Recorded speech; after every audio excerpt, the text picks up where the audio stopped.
Konser hakkında düşüncem şu, gelecek olan sanatçı ve ondan önce gelen sanatçıları da biz iyi biliyoruz. Bunların hem giyim kuşamları hem yaptığı icraatları hiçbir şekilde bizim Kürt halkına uygun değildir. Örf adetlerimize de uygun değildir.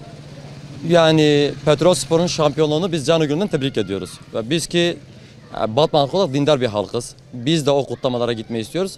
Yalnız bu tür açık saçık insanları getirdiklerinde bizim oraya gitmemiz ister istemez engellenecektir. Bugün Batman'da herkes de şahit oldu. Dün ufak bir yağmur yağardı. Her tarafı sel alıp götürdü. Altyapı sorunu mevcuttu. Bunlara ödenek yokken böyle saçma sapan konserlere, saçma sapan festivallere ödenekler çıkıyor. Yani Batman Belediyesi ve Batman Valiliği en gerekli olan şeyler yapılmaz iken gereksiz şeylere para verilmesi Batman halkına haksızlıktır. Yani bu sadece Batman halkı için geçerli bir durum değil, Güneydoğu'daki bütün belediyeler için geçerli bir şeydir. Batman halkını ifsad etmekten başka hiçbir şey değildir. Kesinlikle tasvip etmiyoruz ve bunu derhal iptal edilmesini istiyoruz. Batman kesimi dindar ve muhafazakar bir kesim olduğu için böyle bir konseri doğru bulmuyorum. Genç nesil üzerine kötü algılar yaratmaktadır. Bu tür konserler bizim adetlerimize aykırıdır, bizim gelenek ve göreneklerimize aykırıdır. Bu tür konserlerin Batman'da yapılmasını istemiyoruz.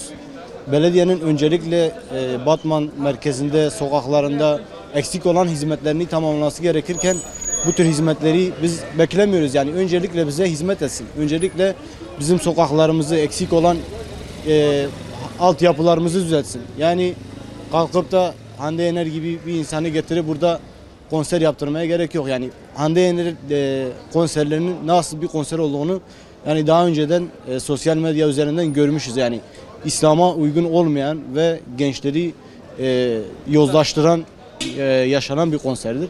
Bu konseri biz istemiyoruz.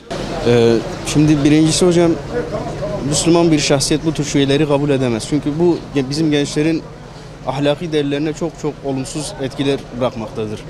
İkincisi ise yani bu tür ödeneklerin, bu gibi zor durumlarda, bu zor zamanlarda ödeneklerin bu gibi yerlere gitmesi çok yanlıştır benim düşüncelerime göre. Yani altyapı sorunları var, şu an yolları falan çok bozuk.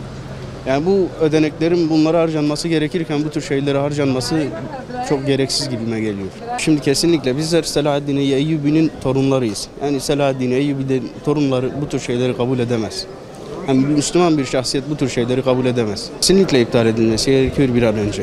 Yani belediyenin bir türü yapması gereken hizmet varken altyapı çalışmasıdır, işte kaldırımların, yolların, çukurları zaten herkese malum. Bu kadar yapılması gereken hizmet varken Batman'ın bu konsere ihtiyacı yok. Yani bir de bu tür konserler Batman'ın kültürüne, örfüne ters düşen şeydir. Yani Batman'ın bu tür konserlere ihtiyacı yok. Yani gençlerin yozlaşmasına sebep olur, yoldan çıkmasına. Yani bir nevi ifsada yol açar. Yani bu Batman'ın kültürüne terstir, aykırıdır. İstemiyoruz, karşıyız. Ama belediye illaki yapacaksa bu bence halka rağmen yapılan şeydir. Yani halkın isteğiyle, talebiyle değil de yani halkın cebinden parayı alıp böyle boş yerlere harcamasıdır. Yani iptal edilsin. Dediğim gibi hiç ihtiyacımız yok. İhtiyacı olmayan şeye niye yapılıyor ki? İsraf yapılmasın bu parası. Yani halkın parası carcur edilmesin.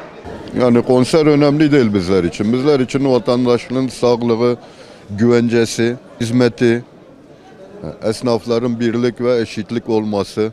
Bir yıldır bizim istiyorsan kamerayı şu arkaya getir, bu arkadaki kanallar günde 15-20 çocuk bayan neredeyse ayağını kıracak. Bir kapaktır, bir logar kapağı takamıyorlar.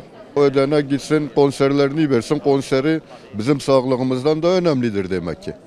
Konserin iptal edilmesini istiyoruz. O parayı vereceklerini gelsinler bir düzenleme yapsınlar burada. Der hakkı da karşı da gerek nebe. Gerek nebe. Ne tüşteki gori İslami ne gori memlekete ne tüşteki aykırı. Gori İslami aykırı, gori fi arfa adeti memlekete mi aykırı. Tüşteki pise gelmeyince me pekradın gerek eftiştani nekir. Do barane ki hat alt apitine bun tamamıyla iyi ki tamamla.